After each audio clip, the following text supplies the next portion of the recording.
Your fouls. Hi there, welcome. It's SportsCenter from the nation's capital. I'm Scott Van Pelt. Great night of basketball across the NBA. Michael Malone standing by with some early season surprises, both good and bad. We'll head right back to LA in just a moment to talk to Tim Legler.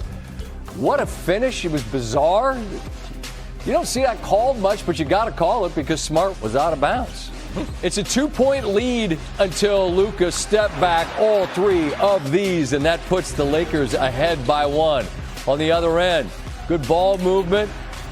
And here comes Victor Wembanyama, and you're seeing teams do this. You can see him coming from a mile away. You're not going to be able to challenge him vertically. Set your feet, take the charge. Late, it's a 2-point deficit after Kelly Olynyk gets the putback, and then Marcus Smart just doesn't step out of bounds.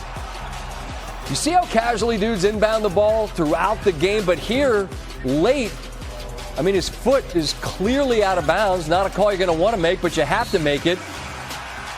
They get the inbound after a deflection. Olynyk, a perfect pass, and Champagnie almost gets the tip. He goes to the line. He's a good free throw shooter. Steve, what did I say in the studio? Missed it first. I said he'd missed the first. He did, and then remarkably, they get the miss where Keldon Johnson gets his hand on it for the tip that doesn't go. So pretty much everything goes wrong from the Lakers inbound to the two tip chances the Spurs had where they did a great job to get the looks but weren't able to cash them. And as a result, the Lakers are 7-2, second in the West behind the defending champion Thunder, and that's all without LeBron for the moment. No team has ever played this well without him to start a season. And we go out to Los Angeles and Tim Legler. And Legs, the end was nuts, man, as I just described in the highlight. Like, you don't want to call it, but you have to. And then the Spurs get not one but two looks on the tip. That never happens. I'd say they did as good a job as you could to get the look without cashing it in. I mean, you never see that across the board, do you? Well, I said the Lakers dodged multiple bullets. That's probably an understatement. When you look at what they did at the end of this game, I'm saying to myself, if Champagnie makes those free throws, they go to overtime and the Spurs win the game. I mean, you're talking about anatomy of a collapse at the end of a game. All you have to do is inbound the ball if you're Marcus Smart. Anybody touches it on the floor, you go get your two free throws, less than a second to play, you're going to win the game. Instead, that happens. They get beat on a cut to the rim, but the Spurs ultimately couldn't make those free throws, and the Lakers get a win. A win that didn't look probable to me, Scott, at the beginning of the fourth quarter. The Lakers' offense had really bogged down. Spurs were rolling at that time, but the Lakers flipped the script in the fourth quarter, and they get a win to get to 7-2. And Luka goes for 35, and we all saw the pictures in the summer where, all right, cool, he's going to get dedicated to fitness, and you see it on the floor. I'm interested in the seat that you have and what looks different about the game he's playing as a result of carrying less weight with him.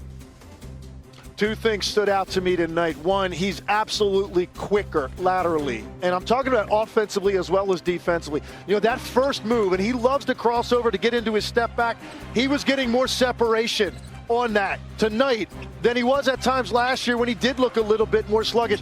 And then I thought the other area was there were plays defensively that he made where he shot gaps on passing lanes, where he rotated over to help one of his teammates on penetration. He wasn't making those plays defensively a year ago. I asked him before the game, you know, what really did feel different for him physically, and he said the number one thing was stamina. He's able to play longer spurts with a higher level of intensity than he could a year ago, and you did see that tonight. My guy Marcus Spears, a.k.a. Swag, told me when he had the front row seat down in Dallas, Scott, this man's 7'17", watching Wembanyama. You get to see it, this newer version, and he does foul out in this game, but are there noticeable differences, Tim, to you about where his game is evolving? Obviously not a finished product yet, but what do you see now? Well, the functional strength is better. I mean, you're not going to see a ton of extra body mass on a frame like that, but his ability to play downhill through the initial contact of a defender, it's just different. He can now take it another dribble, another stride, so he gets something going more toward the rim. I will say this. First 5 games of the year, he was over 30 points a game. No one seemed like they had any idea how to deal with him. This is now 2 games in a row. He's got 28 points total in the last 2 games, and I don't think he really caught the ball in the spots he loves to catch it tonight the way that he was the first 5 games of the year. So good job by the Lakers. good job overall containing him and not letting him go off. But there's no doubt, Scott, this guy's a massive force that this league's going to be dealing with for a very long time.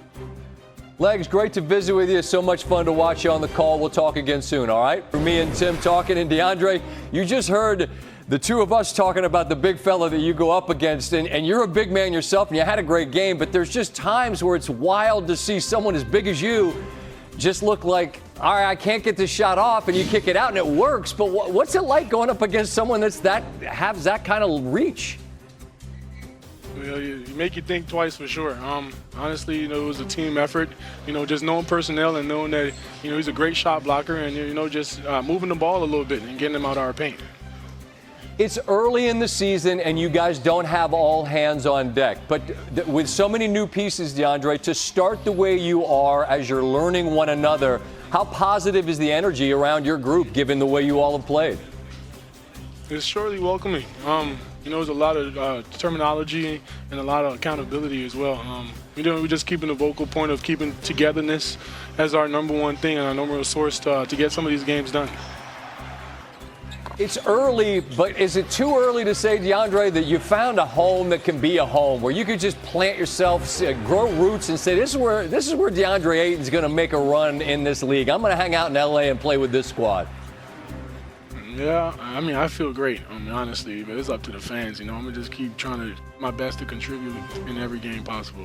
Right on. All right, let me close with this. Just a thought on Luka. We watch, and I was just asking Legs about the fitness and the shape, and he's one of the very best players on the planet. What has the early returns been like for you to play with him? It's been great. It's been fun.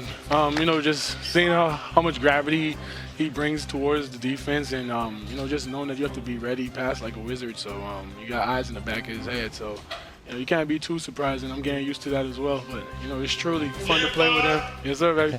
Truly fun to play with him, and just hear him and his terminology and communicate with me out there. Yeah, keep your eyes on him, because that ball's coming your way, and he's going to find you, and you know what to do with it when he does. DeAndre, thanks for taking a minute to throw the headset on. Good luck, good health this year, all right?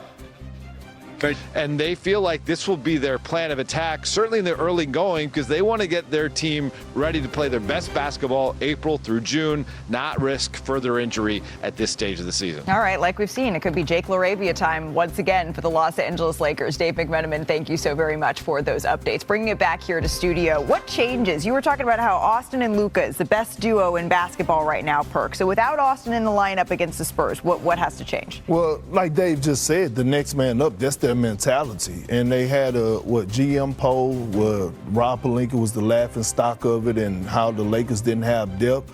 But the others are stepping up. You got Jake LaRavia, he's averaging a career high right now, 12 points a game.